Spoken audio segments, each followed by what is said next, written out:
Hello everyone, welcome back to Study with Bins and welcome back to my channel। क्या आपको पता है cell को लाइफ का बेसिक यूनिट क्यों कहा जाता है?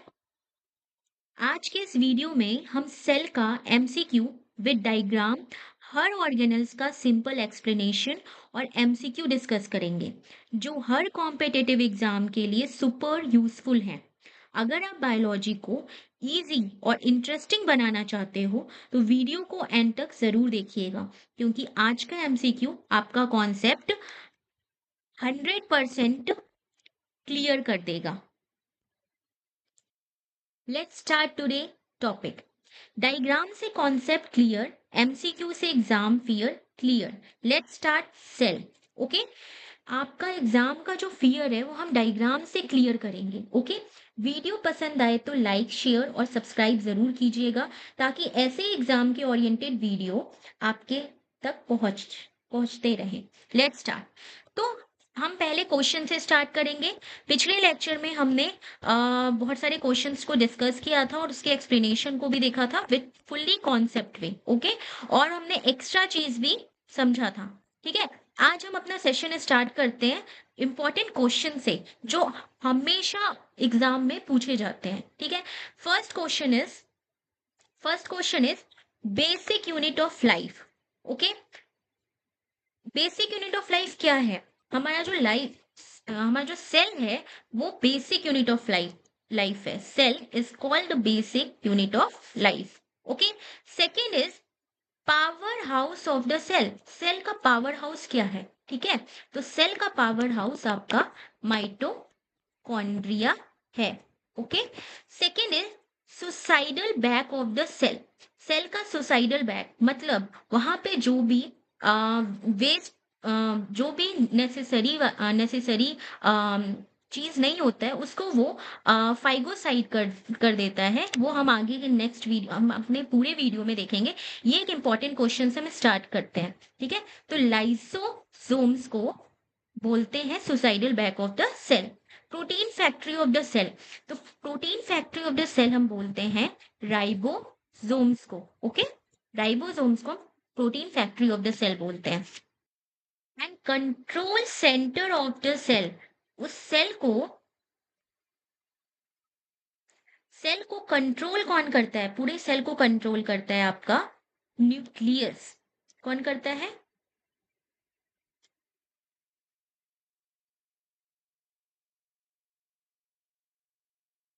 Nucleus is called the control centre of the cell. एक पूरे सेल को उसका जो न्यूक्लियस होता है वो उसको कंट्रोल करता है। तो ये था हमारा क्वेश्चन। ठीक है, basic unit of life cell, power house of the cell is mitochondria, suicidal bag of the cell is lysosome, protein factory of the cell is ribosome and control centre of the cell is nucleus. चलिए हम start करते हैं अब question से। Okay, first question is, हमने पिछले lecture में 16 तक कर लिया था, 16 तक हमने देख लिया था ट्रांसपोर्ट सेल का। आज हम पार्ट 2 करेंगे, सेल 2। फर्स्ट क्वेश्चन है exocytosis involve in. Okay, exocytosis involve in. तो पहले तो हम समझेंगे कि क्या होता है, साइटोसिस होता क्या है बेसिकली। ठीक है, तो देखिए साइटोसिस अगर हम देखें तो मेन टाइप्स अगर साइटोसिस के जो होते हैं, पहला होता है आपका एंडोसाइटोसिस और एक होता है एक्सोसाइटोसिस। ओके, एंडो एंडो का मतलब ही हो रहा है इनसाइड और एक्सो का मतलब होता है आउटसाइड। तो देखो यहाँ से नाम से ही क्लियर होगा, साइटोसिस का मतलब होता है उस चीज को इनगल्फ करना, अपने अंदर लेना। ठीक है, तो देखो एंडोसाइटोसिस का मतलब होता है इनटू द सेल। अभी मैंने बोला एंडो का मतलब अंदर, मतलब इनटू द सेल, एंड एक्सो का मतलब होता है आउट ऑफ द सेल, मतलब आउट ऑफ द सेल। देखो नाम से ही क्लियर हो रहा है। अब इसका है क्या, material enter the cell. Endocytosis मतलब जो भी वो चीज को साइटोसिस, वो जो भी चीज को वो मटेरियल को वो सेल के अंदर साइटोसिस करेगा, सेल को अंदर लेगा। ठीक है, तो मटेरियल एंटर द सेल और exocytosis material are released out the cell. वो जो भी मटेरियल होगा वो सेल के बाहर रिलीज करेगा। इतना समझ में आ गया? एक्सोसाइटोसिस का मतलब, एक्सो का मतलब बाहर, एंडो का मतलब अंदर। अब एक चीज देखो, क्वेश्चन में क्या पूछ रहा है? क्वेश्चन में पूछ रहा है एक्सोसाइटोसिस क्या करता है, इन्वॉल्व किस चीज में होता है। तो फर्स्ट है आपका इनटेक। इनटेक तो नहीं होगा क्योंकि एक्सो है, एक्सो का मतलब बाहर होता है, तो ये तो नहीं होगा, ठीक है। एक्सपल्शन, एक्सपल्शन का मतलब होता है बाहर फेंकना। Expulsion of materials from the cell, तो ये सही हो जाएगा, ठीक है। वो एक्सपल्शन कर रहा है, मतलब वो बाहर छोड़ रहा है। पैसिव मूवमेंट नहीं होगा, ऑस्मोटिक बैलेंस नहीं होगा। तो हमारा आंसर हो गया बी। देखा, हमने कॉन्सेप्ट को समझ के कैसे आंसर तक हमने हिट किया। अब देखो एक और चीज आप यहीं पे क्लियर कर लो कि एंडोसाइटोसिस में क्या होता है कि एक फाइगोसाइटोसिस होता है, पिनोसाइटोसिस होता है। फाइगो को मतलब ही होता है कि वो सॉलिड पार्टिकल को अपने अंदर रखेगा। देखो ये दोनों चीज एंडो में ही आते हैं। इसका मतलब क्या है कि फाइगो रहे या पिनो रहे, दोनों इन अंडर ही करेगा, वो अंडर सेल के अंदर ही मटेरियल को एंटर करेगा, ठीक है। तो फाइगो का मतलब होता है कि सॉलिड पार्टिकल्स को इनटेक करता है, walls take the solid particles. और पिनो का मतलब होता है, पिनोसाइटोसिस, ड्रिंकिंग ऑफ लिक्विड। देखो याद रखना, ये बहुत इंपॉर्टेंट है, पीवाईक्यू से पीवाईक्यू में बार बार पूछे गए हैं व्हाट इज फाइगोसाइटोसिस। आगे भी अगर हम डिस्कस करेंगे क्वेश्चन तो मे भी आएंगे ऐसे। अगर आप कोई भी पीवाईक्यू उठा लोगे, फाइगोसाइटोसिस, एंडोसाइटोसिस, एक्सोसाइटोसिस, ये बार बार पूछे जाते हैं। तो ये चीज आप यहीं पे क्लियर कर लो कि फाइगोसाइटोसिस सॉलिड को इनटेक करते हैं और pinocytosis liquid, drinking of liquid by the cell. And phagocytosis involve the take of solid particles. ये चीज यहीं पे क्लियर हो गया, ठीक है। क्वेश्चन भी हमारा क्लियर हो गया। नेक्स्ट क्वेश्चन की तरफ चलते हैं। नेक्स्ट क्वेश्चन है विच protein helps in facilitated diffusion. तो यहाँ से एक और कॉन्सेप्ट आ रहा है कि डिफ्यूजन क्या है। मैंने आपको, अगर आप मेरा पिछला लेक्चर देखोगे तो मैंने डिफ्यूजन, ऑस्मोसिस सबको बहुत अच्छे से डिस्कस किया है। आप मेरी प्लेलिस्ट में जाओ और वहाँ पे जो हैंडराइटिंग नोट्स है, वहाँ पे मैंने जो सेशन स्टार्ट किया है अरिहंत कैप्सूल हैंडराइटिंग नोट्स, वहाँ पे मैंने पूरा डिफ्यूजन को बहुत अच्छे से कवर किया है। तो आप एक बार उस वीडियो को जरूर देखना, बहुत कॉन्सेप्ट क्लियर होगा। हम आपको डिफ्यूजन का टाइप्स एक बार फिर से समझा देते हैं। वहां पे मैंने डिफ्यूजन को और ऑस्मोसिस को बहुत अच्छे से समझाया, आप एक बार वो वीडियो को जरूर विजिट करना। अभी यहाँ पे बस ये समझो कि टाइप्स ऑफ डिफ्यूजन होता है, एक सिंपल डिफ्यूजन होता है, एक फैसिलिटेटेड डिफ्यूजन होता है, एक ऑस्मोसिस होता है। देखो सब में हायर कंसंट्रेशन से लोअर कंसंट्रेशन में ही मतलब कि हायर कंसंट्रेशन से लोअर कंसंट्रेशन में ही चीजें जाती हैं, ठीक है। Higher concentration to lower concentration, higher concentration to lower concentration, सब में यही प्रोसेस हो रहा है। लेकिन ये सिंपल डिफ्यूजन में नॉर्मली प्लाज्मा मेम्ब्रेन के थ्रू जाता है, ठीक है, नॉर्मली प्लाज्मा मेम्ब्रेन के थ्रू जाता है। फैसिलिटेटेड डिफ्यूजन में क्या होता है, उसको एक कैरियर चाहिए, ठीक है, उसको एक स्पेशल कैरियर और चैनल चाहिए। और ऑस्मोसिस में उसको एक सेमी परमिएबल मेम्ब्रेन चाहिए उसको। यहाँ पे तो प्लाज्मा मेम्ब्रेन था, सिंपल डिफ्यूजन में सिंपल प्लाज्मा मेम्ब्रेन था, लेकिन ऑस्मोसिस में एक सेमी परमिएबल, जो कि सिलेक्टिवली कुछ ही आइटम को या कुछ ही मटेरियल को पास आउट करने के लिए वो सेलेक्टिवली परमिएबल होता है। इसीलिए बोला जाता है कि osmosis through semi permeable membrane. अब इसमें चीज में आप समझ गए। अगर हम फिगर से देखें तो सिंपल डिफ्यूजन में देखो, ये है प्लाज्मा मेम्ब्रेन, सॉरी, ये है आपका प्लाज्मा मेम्ब्रेन, ठीक है, सेल मेम्ब्रेन है। तो ये सेल मेम्ब्रेन के थ्रू जा रहा है, ठीक है। ये पार्टिकल्स जो है, जो भी है आउटसाइड द सेल और इनसाइड द सेल, सेल के आउटसाइड एरिया से इनसाइड में जा रहा है। तो क्या हो रहा है, diffusion without the helper protein. इसमें कोई प्रोटीन और कोई चैनल का हेल्प नहीं हो रहा है, नॉर्मली मेम्ब्रेन के थ्रू जा रहा है। ये मेम्ब्रेन है, ठीक है, ये मेम्ब्रेन है। फैसिलिटेटेड डिफ्यूजन में क्या होता है, एक चैनल प्रोटीन होता है, देख रहे हो ये चैनल है, ये है ना कैरियर प्रोटीन, इस चैनल के ही थ्रू हो जाता है, ठीक है। तो यही डिफरेंस है बेसिकली फैसिलिटेटेड और ऑस्मोसिस में। तो हमने समझ लिया कि एक सेमी परमेबल मेम्ब्रेन चाहिए। अब देखो क्वेश्चन से, देखो क्वेश्चन कितना इजी आपको लगेगा। देखो विच protein helps in facilitated diffusion, हमने क्या देखा फैसिलिटेटेड डिफ्यूजन में। फैसिलिटेटेड डिफ्यूजन में हमने देखा कि एक चैनल प्रोटीन है, कैरियर प्रोटीन के ही थ्रू हो जाता है, ठीक है। तो देखो क्वेश्चन में क्या है, channel protein and carrier protein. कितना इजी हो गया, आप जब समझ गए कॉन्सेप्ट को तो आंसर फाइंड आउट करना कितना इजी हो गया, ठीक है। चलो, what what happen to a cell placed in hypertonic solution. देखो हर जगह कॉन्सेप्ट ही है। अगर मैं आपको सिंपली बता दूं कि हाइपरटोनिक सॉल्यूशन तो श्रिंक हो जाएगा ड्यू टू वाटर लॉस, शायद आप इसको रट लो और शायद कॉन्सेप्ट क्लियर नहीं होगा तो आप भूल भी जाओगे। लेकिन यहाँ पे कॉन्सेप्ट क्लियर करके चलना है। अगर आपका यहाँ पे हाइपोटोनिक सॉल्यूशन है, तो आप समझो कि कितने टाइप्स के सॉल्यूशन होते हैं। बेसिकली 3 टाइप के सॉल्यूशन होते हैं, आप तीनों कवर कर लो। हाइपोटोनिक पूछे, हाइपरटोनिक पूछे, जितना सॉल्यूशन पूछे सब क्लियर हो जाएगा। देखो, एक सेल है, वो एक सॉल्यूशन में है, ओके? तो उस सॉल्यूशन में अगर कोई चेंज नहीं आ रहा है, उस सेल में अगर कोई चेंज नहीं आ रहा है, तो उसको हम बोलेंगे आइसोटोनिक सॉल्यूशन, ओके? आइसोटोनिक का मतलब है सेल रिमेन्स नॉर्मल। इसका मतलब है कि वो क्या करता है, मेंटेन सेल का शेप को। जैसे मतलब हमने ये सेल है, इसको हमने एक सॉल्यूशन में डाला, तो वो सेल के शेप को मेंटेन किया हुआ है। वो ना उसको फुला रहा है, ना उसको श्रिंक कर रहा है, उसके शेप को मेंटेन किया हुआ है, ठीक है? तो आइसो का मतलब ही होता है सेम, ठीक है? देखो, क्वेश्चन से ही अब जो आप वर्ड पढ़ते हो ना, उसको वर्ड को ध्यान दोगे ना, तो आपकी चीजें बहुत इजी हो जाएंगे। आइसो का मतलब होता है सेम। इसका मतलब कंसंट्रेशन सेम है, सेल के शेप में कोई डिफरेंसेस नहीं आया है, सेल में कोई डिफरेंस नहीं आया है, उसके शेप को मेंटेन किया हुआ है ये सॉल्यूशन, ओके?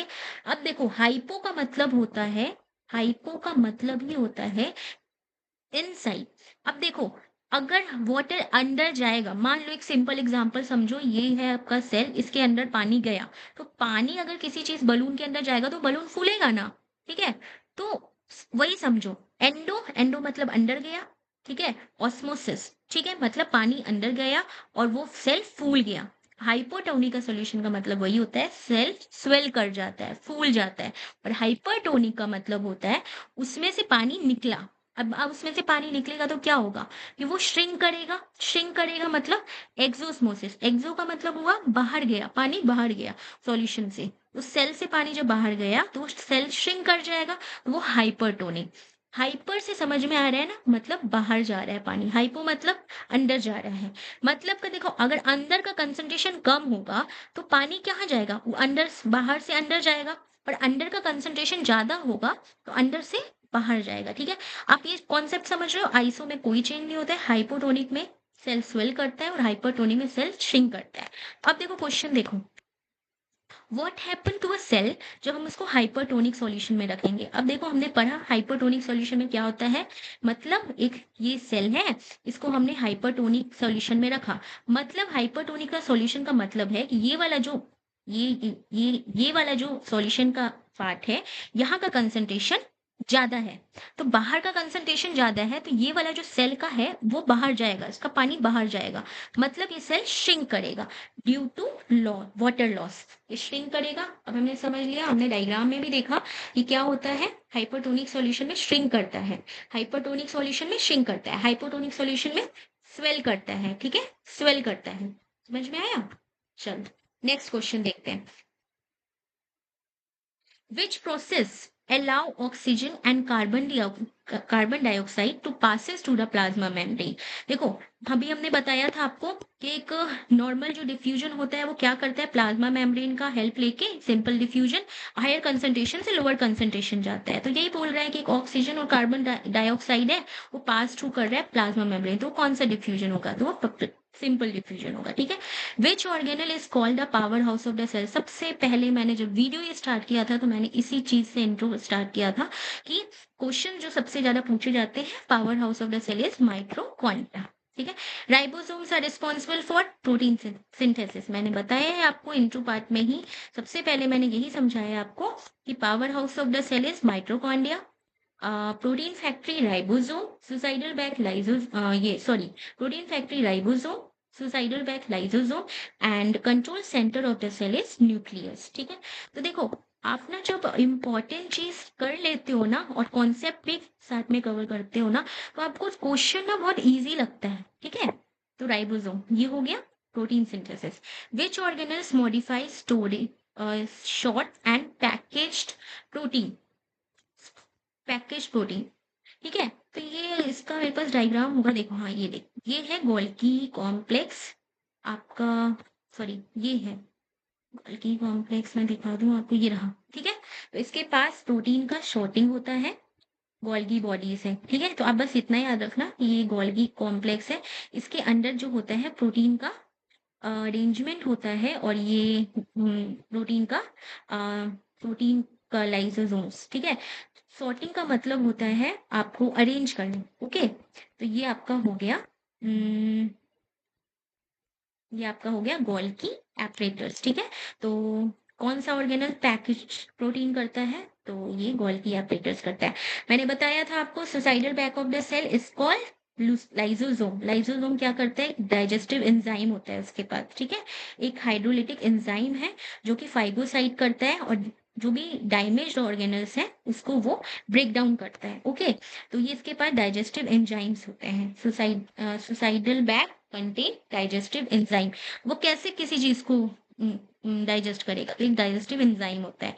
देखो, smooth endoplasmic reticulum involve in, तो हम यहाँ पे दोनों एंडोप्लाज्मिक रेटिकुलम कवर कर लेंगे। एंडोप्लाज्मिक रेटिकुलम जो होता है ऑर्गेनल होता है, एक होता है स्मूथ एंडोप्लाज्मिक रेटिकुलम, एक होता है रफ एंडोप्लाज्मिक रेटिकुलम। ओके, दो टाइप्स के एंडोप्लाज्मिक रेटिकुलम होते हैं। स्मूथ, देखो आप देख रहे होगे फिगर में कि स्मूथ के ऊपर ना कोई भी ना डॉट्स डॉट्स नहीं है, और रफ एंडोप्लाज्मिक के रेटिकुलम के ऊपर डॉट डॉट्स है। ये बेसिकली जो डॉट डॉट्स है ना, ये राइबोसोम्स हैं। ओके, यही प्रोटीन सिंथेसिस करते हैं, इसीलिए बोला जाता है जो स्मूथ एंडोप्लाज्मिक रेटिकुलम है वो लिपिड का सिंथेसिस करता है। ठीक है, लिपिड का सिंथेसिस करता है, और ये जो रफ एंडोप्लाज्मिक रेटिकुलम होता है ये प्रोटीन का सिंथेसिस करता है। याद रखना ये चीज, क्वेश्चन जो है कि स्मूथ एंडोप्लाज्मिक लिपिड सिंथेसिस करता है और rough endoplasmic reticulum protein synthesis करता है। क्यों करता है प्रोटीन सिंथेसिस? क्योंकि इसके सरफेस पे राइबोसोम्स का यूनिट है, राइबोसोम्स प्रेजेंट है इसीलिए। ठीक है, अब देखो क्वेश्चंस क्या है, मैंने क्वेश्चन देखो आ गया क्वेश्चन ना, स्मूथ स्मूथ एंडोप्लाज्मिक रेटिकुलम का क्या मतलब हुआ है, इन्वॉल्व क्या होता है? तो मैंने बोला कि लिपिड सिंथेसिस करता है स्मूथ एंडोप्लाज्मिक रेटिकुलम, और प्रोटीन का सिंथेसिस क्या करता है? Rough endoplasmic reticulum. ठीक है, यहाँ से आपका दो कॉन्सेप्ट क्लियर हो गया। Which organelle is present in plant cell but absent in animal cell? ठीक है, तो देखो यहाँ से तो बहुत बेसिक चीज है। ये जो क्लोरोप्लास्ट होता है, क्लोरोप्लास्ट का क्या काम होता है? क्लोरोप्लास्ट क्लोरोफिल में काम करता है। ठीक है, और क्लोरोफिल किस में होगा? प्लांट में होगा। क्लोरोफिल किस में होगा? प्लांट में होगा, और प्लांट हो गया खत्म। ये ऑर्गेनल प्रेजेंट हुआ प्लांट में, एब्सेंट हुआ एनिमल में, सिंपल। ठीक है, peroxisomes help in break down of fatty acid. Peroxisomes basically देखो क्या होता है। पेरोक्सीजोम्स मैंने यहाँ पे स्लाइड में कवर किया है कि एक सेकंड।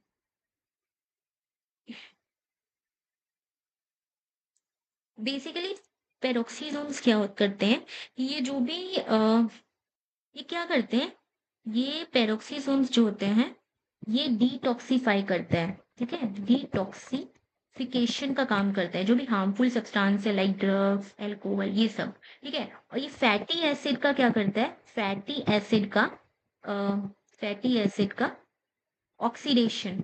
ओके, तो हो गया ना break down of fatty acid. तो ये फंक्शन ही है आपका पेरोक्सीसोम्स का, ये फंक्शन है। ठीक है, तो ये हो गया। एक और चीज यहाँ पे आप जान लो कि जो पेरोक्सीसोम्स होता है वो यूकेरियोटिक में होता है। ठीक है, यूकेरियोट्स में होता है, यूकेरियोट्स में होता है, लेकिन ये यूकेरियोट्स में होता है लेकिन ये प्रोकैरियोटिक में नहीं होता है। ठीक है, नहीं होता, ये याद रखना कि पेरोक्सीसोम्स यूकेरियोटिक में होता है लेकिन प्रोकैरियोटिक में नहीं होता है। Okay, which of the following is not a membrane bound organelles? देखो मैंने अपने पिछले लेक्चर में जो पार्ट फर्स्ट था मैंने उसमें कवर किया था आपको उसका लेयर। देख, मेम्ब्रेन लेयर, सिंगल मेम्ब्रेन में क्या आता है? Lysosome, Golgi complex and endoplasmic reticulum. Double membrane में nucleus, mitochondria, chloroplast, and no membrane में आपका राइबोसोम आता है।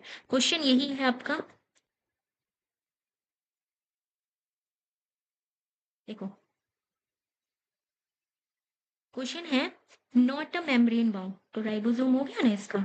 ठीक है, अब है द फंक्शन ऑफ साइटोस्केलेटन। तो साइटोस्केलेटन क्या करता है? तो देखो ये है साइटोस्केलेटन। देखो ये क्या होता है? साइटोस्केलेटन बेसिकली ये यूकेरियोटिक में प्रेजेंट होता है, एनिमल और प्लांट सेल में। प्रोकैरियोटिक में नहीं होता है। तो हमने देखा कि एक पेरोक्सीसोम्स जो होता है वो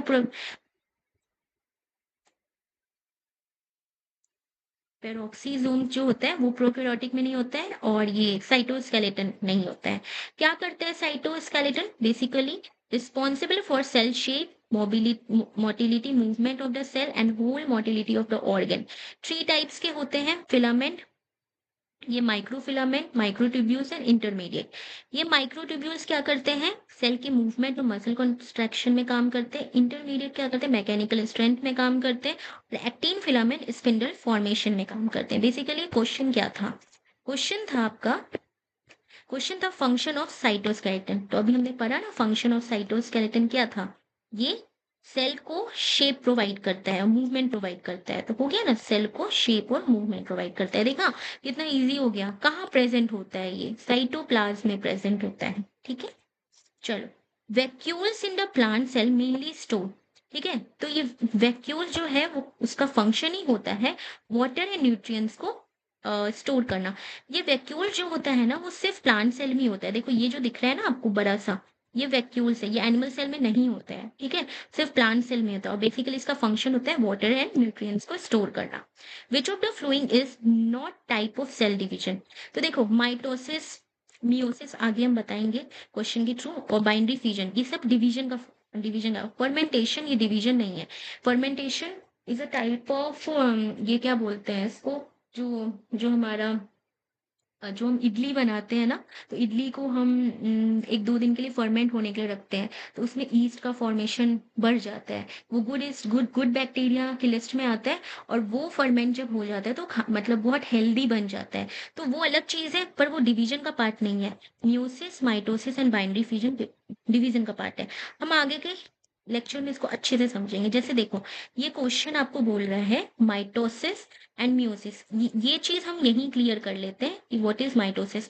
मेरे पिछले लेक्चर को अगर आप देखोगे ना, मैंने ये सारे चीज पहले ही कवर कर दी है। मैंने पहले एक अच्छे से एक्सप्लेनेशन वीडियो बनाया है नोट्स के साथ, तब मैं अभी आपको एमसीक्यू को कवर कर रही हूँ। मैंने living organism, classification of organisms, और क्या बोलते हैं सेल और सेल डिवीजन और टिश्यू, प्लांट टिश्यू, सब कवर कर दिया। आप एक बार प्लीज विजिट करो, और जब कॉन्सेप्ट समझ जाओगे ना तो ये क्वेश्चन आपको बहुत मतलब इजी लगने लगेगा।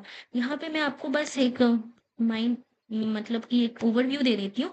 Mitosis and meiosis, what is the mainly difference. देखो फिगर से देखोगे तो इसमें क्या हो रहा है, ये है माइटोसिस एंड मियोसिस। मैंने आपको समझाया था कि माइटोसिस जो होता है ना वो हमारे पूरे बॉडी पार्ट में होता है, पर म्यूसिस जो होता है ना वो सिर्फ गैमेट सेल में होता है। मतलब कि एट द टाइम ऑफ जब रिप्रोडक्शन होता है, बेबी बर्थ होता है, तो उस समय जो मेल और फीमेल गैमेट्स मिलते हैं, जब रिप्रोड्यूस करते हैं, तो उस टाइम जो बेबी का बर्थ होता है वो म्यूसिस के थ्रू होता है। पर माइटोसिस जो होता है, जैसे हमारा कहीं चोट लग गया, तो उस चोट को रीगेन करने में, रीजनरेट करने में वो माइटोसिस का काम होता है। ठीक है, अब आप समझ रहे हो माइटोसिस, जैसे ये हमारा चोट लगा, तो ये हमारा चोट लग गया, मान लो ये चोट लग गया। ठीक है, अब इसको ना रीगेन कैसे होगा, तो यहाँ पे बहुत सारे सेल्स का ना डिजनरेशन होगा होगा होगा हो, कुछ दिन के बाद वो ठीक हो जाएगा। ठीक है, तो यही माइटोसिस होता है कि नंबर ऑफ सेल ना 2 का 4, 4 का 8 ऐसे बनता है, तो डेवलप होता है। इसको बोलते हैं इक्वेशनल डिवीजन, मतलब इक्वेशन के फॉर्म में वो डेवलप होता है। और म्यूसिस को बोलते हैं रिडक्शनल डिवीजन, वो ना टूटता है। ठीक है, अब इतना चीज समझ लिए, अब समझो। देखो माइटोसिस क्या होता है, प्रोसेस ऑफ सेल डुप्लीकेशन। ठीक है, और reproduction during which the cell give rise to genetically identical to the daughter cell. और इसमें क्या होता है, duplication and distribution of chromosome. ये जैसे देखो, ये है हमारा, ये 2n हुआ, 2n डिवाइड हुआ n, 2n में, 2n में। ओके, तो ये 2n, 2n, ठीक है, देख रहे हो 2 क्रोमोसोम है आपका, दिख रहा है, टू डिप्लॉइड सेल। ये देखो कैसे टू, ये कैसे होता है, ये एक प्रॉपर फेज है, ये हम आगे देखेंगे। फिर ये जो 2n है वो n और n में कन्वर्ट होता है। ठीक है, तो ये हाफ हो जाता है, रिडक्शनल इसी को बोलते हैं। तो बेसिकली जो माइटोसिस होता है वो सोमेटिक सेल में होता है। सोमेटिक सेल मतलब हमारे पूरे सोमेटिक सेल जो होते हैं उसमें होता है। ठीक है, तो ये हो गया हमारा mitosis occurs in somatic cell. And meiosis result in haploid cell. Meiosis जो होता है उसमें ऑलवेज हैप्लॉइड सेल का जो सेल्स होते हैं वो हमेशा हैप्लॉइड मिलते हैं। देखो यहाँ पे देखो हैप्लॉइड सेल। ठीक है, the phase in which chromosome aligned at the center of the cell. ठीक है, एस कौन से फेज में सेंटर ऑफ द सेल होता है? तो देखो, जो ये म्यूसिस और माइटोसिस हम पढ़े ना, तो इसमें क्या होता है कि जो हम म्यूसिस पढ़ेंगे ना, तो उसमें ना फेज होता है, प्रोफेज, मेटाफेज, एनाफेज, टेलोफेज। ठीक है, प्रोफेज में क्या होता है कि जो क्रोमोसोम होता है वो बहुत कंडेंस्ड होता है। जैसे हम वो जो वुलन क्लोथ होता है ना, तो वो जो पहले पूरा बंडल आता था, पूरा एकदम पूरा जो spindle fibre fibre emerge from the centromere. And metaphase क्या होता है, उसमें spindle fibre originated from the opposite poles पे आ गए। एनाफेज में क्या हुआ कि वो पूरे स्पिंडल फाइबर जो हो गए वो अपोजिट पोल्स पे आ गए। ठीक है, टेलोफेज में क्या हुआ, अपोजिट पोल्स बिगिंस टू डिसकंडेंस। ठीक है, तो देखो इसमें क्या बोल रहे हैं, ये मेटाफेज जो होता है, पूरे के पूरे क्रोमोसोम सेंटर पे आ जाते हैं। देख, है ना, सेंटर पे पूरा क्रोमोसोम सेंटर पे आ गया ना सेंटर पे, अलाइंड एट द मेटाफेज। ये इसी में होता है, सेंटर में किस में आता है, मेटाफेज पे। क्रॉसिंग ओवर किस में होता है? देखो, प्रोफेज में भी बहुत सारे फेजेस होते हैं। प्रोफेज में भी leptotene, zygotene, pachytene, diplotene and diakinesis. Question ये बोल रहा है कि क्रॉसिंग ओवर किस फेज में होता है? तो क्रॉसिंग ओवर किस फेज में होता है? वेट, क्रॉसिंग ओवर, देखो, ये देखो क्रॉसिंग ओवर आपका हुआ, क्रॉसिंग ओवर किस में हुआ, ये हुआ ना, देखो क्रॉसिंग ओवर आपका पैकिटीन में हुआ। ठीक है, तो यहाँ पे हो गया आपका pachytene stage of the prophase of meiosis. Cytokinesis क्या है, यहाँ पे देखो हम फिगर में है, साइटोकाइनेसिस लास्ट वाला जो फेज है, ये देखो, इसमें रेडी है सेल सेपरेट होने के लिए डॉटर सेल में, और इसमें जो सेपरेशन होता है वो membrane, plasma membrane separate finally होता है। तो इसमें साइटोप्लाज्म जो होता है, साइटोप्लाज्म का डिवीजन, सॉरी मैंने प्लाज्मा मेम्ब्रेन बोला, इसमें साइटोप्लाज्म का डिवीजन होता है। देखो ना फिगर में, देखो देखो साइटोप्लाज्म है ना, ये साइटोप्लाज्म का डिवीजन हो रहा है ना। ठीक है, second question, next question, which of the following is correctly describe the daughter cell after meiosis? देखो, म्यूसिस का बात हो रहा है, रिडक्शन डिवीजन, मैंने बोला था म्यूसिस में 2n जो होता है वो n में कन्वर्ट होता है। ठीक है, 2n का मतलब डिप्लॉइड, n का मतलब हेप्लॉइड, तो हो जाएगा ये the phase where sister chromatid separate in the mitosis. तो देखो, सिस्टर क्रोमेटिड किस में सेपरेट हुआ, देखो ये सिस्टर क्रोमेटिड सेपरेट हुआ, देखो सिस्टर क्रोमेटिड अपोजिट पोल पे आ गया, सेपरेट हो रहा है ना, तो ये आपका हो गया एनाफेज में। ठीक है, anaphase. In which stage cell cycle does DNA replication? Cell cycle है, पूरा सेल साइकिल अगर हम देखें तो ये हमारा सेल साइकिल है। इसमें इंटरफेज पहले स्टार्ट होता है ग्रोथ फेज से, G1 फेज। ठीक है, G1 फेज के बाद आता है ग्रोथ एंड डीएनए रेप्लिकेशन, जिसको S फेज बोलते हैं। ओके, एंड फिर आता है growth and final preparation of division, जिसको G2 फेज बोलते हैं। ओके, एंड फिर आता है एम में पूरा ये आता है आपका prophase, metaphase, anaphase, telophase, cytokinesis. Okay, cytokinesis के बाद फिर ग्रोथ फेज और फिर इंटरफेज। इंटरफेज अब समझ गए? तो बेसिकली क्वेश्चन ये पूछ रहा था कि किस फेज में डीएनए का रेप्लिकेशन होता है, तो ये आपका एस फेज में होता है। ठीक है, एस फेज में डीएनए का रेप्लिकेशन होता है, तो ये आपका हो गया एस फेज, हुआ ना, डीएनए का replication S phase. The process by which prokaryotic cell divide is called binary fusion. ठीक है, प्रोकैरियोटिक हम आप मेरा पिछला लेक्चर देखोगे, उसमें मैंने पूरा अच्छे से प्रोकैरियोटिक और यूकैरियोटिक डिफाइन किया है, वो बाइनरी फ्यूजन के थ्रू होता है। The most important function of cell membrane, तो सेल मेम्ब्रेन का सबसे ज्यादा इंपॉर्टेंट, ये भी मैंने आपको अपने लेक्चर में कवर कर दिया है, कि control the energy and exit of the material. एक मेम्ब्रेन है, उसका बेसिकली क्या काम होगा, उसके अंदर कौन सा चीज एंट्री कर रहा है, किस और क्या निकल रहा है, तो उसका कंट्रोल करता है, क्या करता है, सेल मेम्ब्रेन का फंक्शन होता है। ओके, तो और भी क्वेश्चन है, Golgi bodies in plant are more in numbers and known as. अब देखो, एनिमल्स में जो गोल्गी बॉडीज होते हैं, प्लांट में वही एक डिप्टियोसोम्स होते हैं, याद रखना। ओके, अलील, देखो मैजुलो फ्लूइड, एलील जो होते हैं आपके, वेरिएशंस में काम करते हैं। जब हम जेनेटिक्स पढ़ेंगे तो उसमें हम ये चीज़ क्लियर कर लेंगे। माइटोसिस आपके प्रोसेस बाय विच सेल का डिवीजन होता है, ठीक है? सेल का डिवीजन मैंने बोला कहीं आपका कट गया तो वो रीजनरेट कैसे करेगा? सेल डिवाइड करेगा, फाइनली एक टाइम में वो रीजनरेट हो जाएगा। ATP adenosine triphosphate energy currency of the cell, okay?